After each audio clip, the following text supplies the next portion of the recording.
नमस्कार साथियों, स्वागत है आपका आपके अपने YouTube चैनल अग्नि कंपटीशन पर। उम्मीद करती हूँ आप सभी स्वस्थ होंगे और अपनी परीक्षा की तैयारी अच्छे से कर रहे होंगे।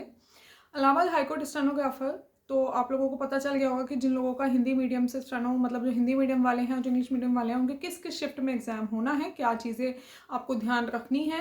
एग्जाम से पहले मैं एक और वीडियो लेकर आऊँगी जिसमें आपको बताने वाली हूँ कि आपको किन चीज़ों का स्पेशली ध्यान रखना है। लेकिन एट प्रेजेंट आपको जो आने वाले ये 2-3 दिन है, इनमें आपको क्या करना है, इन चीज़ों के लिए मैं आपको ये वीडियो देने वाली हूँ। ठीक है, तो जो स्टेनो वाले हैं उन बच्चों को लास्ट टाइम पे क्या करना है, बहुत ज़्यादा टफ मैटर नहीं लिखने हैं। क्या करना है, बहुत ज़्यादा टफ मैटर बिल्कुल नहीं लिखने हैं। आपको डेली की डेली मैटर लिखने हैं। कम से कम 4 से 5 मैटर लिखिएगा।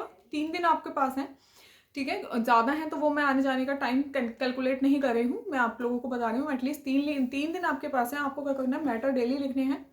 डेली ट्रांसक्राइब भी करने हैं। नहीं कर रहे हैं अगर कंप्यूटर पे तो पढ़ना है। और क्या करना है कि जो भी मैटर लिखें, ऐसा मैटर लिखें कि जो आप ट्रांसक्राइब कर लें, जो आप पढ़ लें। मतलब क्या करना है, इस टाइम पे कॉन्फिडेंस को बूस्ट करना है, कॉन्फिडेंस डाउन नहीं करना है। लिखिएगा, पेंसिल डेली चलाइएगा। इनफैक्ट एग्जाम से पहले भी अगर मन करे तो एक मैटर लिख के ऐसे ही लिख के चले जाइए, जिससे आप रनिंग में रहें। लेकिन ऐसा कुछ नहीं करना है जिससे जो इस टाइम मोटिवेशन है वो डाउन जाए, जो मोरल है वो आपका डाउन हो, आपको ऐसा लगे कि मुझसे नहीं होगा। इस टाइम पे आपको 85 प्लस या 90 अप्रॉक्स यहाँ तक ही डिक्टेशन लिखनी है। इससे हाई आप ना लिखें। 80 से प्लस ही लिखें, 80 भी बिल्कुल ना लिखें। ये मैं आपको सजेस्ट करूँगी क्योंकि वहाँ पे जो फ्लक्चुएशंस है वो आप उनको हैंडल कर सकें, ठीक है। और जो भी लिखें उसको ट्रांसक्राइब कर लें। ट्रांसक्राइब करने का नहीं, आप अगर नहीं चाहते हैं तो उसको एटलीस्ट एक बार वहीं जब भी आपने जो भी लिखा है उसको पढ़ लें। सारे जो आपके सर्वनाम वगैरह हैं उनका अच्छे से एक बार रिविज़न कर लें। जो भी शब्द चिन्ह है उनका रिविज़न करके जाएँ, ठीक है। इसके अलावा जो टाइपिंग है, टाइपिंग को भी टाइम दें। अगर आप कम टाइम दे रहे हैं तो ये 2-3 दिन जो है इस पर आपको टाइपिंग पे भी वर्क करना है। आपकी टाइपिंग की स्पीड ठीक ठाक होनी चाहिए, क्योंकि अगर आप शॉर्ट हैंड में अच्छे मार्क्स लेकर आते हैं लेकिन टाइपिंग में डिस्क्वालीफाई हो जाते हैं, तब भी आप डिस्क्वालीफाई ही रहेंगे।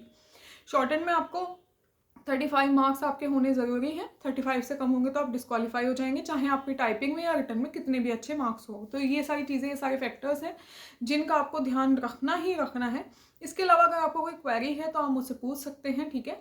वो मैं कोशिश करूँगी कि आपके एग्जाम से पहले आपको सॉल्व कर दूँ। और हाँ, एक और चीज़, जो आपकी क्वेरी कॉमन क्वेरी है कि आप वहाँ पे पेन से लिखें या पेंसिल से, तो अगर आप जिसमें कंफर्टेबल हो आप उससे लिख सकते हैं। अगर आप पेंसिल से लिखते हैं शॉर्ट हैंड तो आप पेंसिल से लिखें। पेंसिल आपको अपनी लेकर जानी है। अगर आप पेन से लिखते हैं तो आप पेन से लिख लीजिए, कोई इसमें कोई इशू नहीं होता है। पैड आपको शॉर्ट हैंड पैड मिलता है, ठीक है। पहले आपकी इंग्लिश टाइपिंग होगी, देन हिंदी टाइपिंग होगी, देन आपका शॉर्ट हैंड। और शॉर्ट हैंड वाली जो शॉर्ट हैंड है उसका जो ट्रांसक्रिप्शन है वो आपको करना होगा, ठीक है। इसके अलावा कोई और कॉमन डाउट है तो मैं उसको क्लियर कर दूंगी। आई होप कि आप लोग अच्छे से करेंगे। All the very best to all of you. और इस टाइम पैनिक नहीं होना है। इस टाइम अगर आप लोग पैनिक कर गए, इस टाइम अगर आप लोग ने खुद पे कॉन्फिडेंस लूज़ किया, अगर आपको लगा हमसे ये नहीं होगा, हमसे वो नहीं होगा, हम ये कैसे करें, हम वो कैसे करें, तो चीज़ें गड़बड़ हो जाएगी। इस टाइम पे वो करो जो आपको बूस्ट करे, जो आपको कॉन्फिडेंस दे कि हाँ आप ये चीज़ कर सकते हो और सच में कर सकते हैं। कुछ भी ऐसा नहीं है जो आप नहीं कर सकते। अगर आपने मेहनत की है तो आपको फल ज़रूर मिलेगा। Okay, all the best all of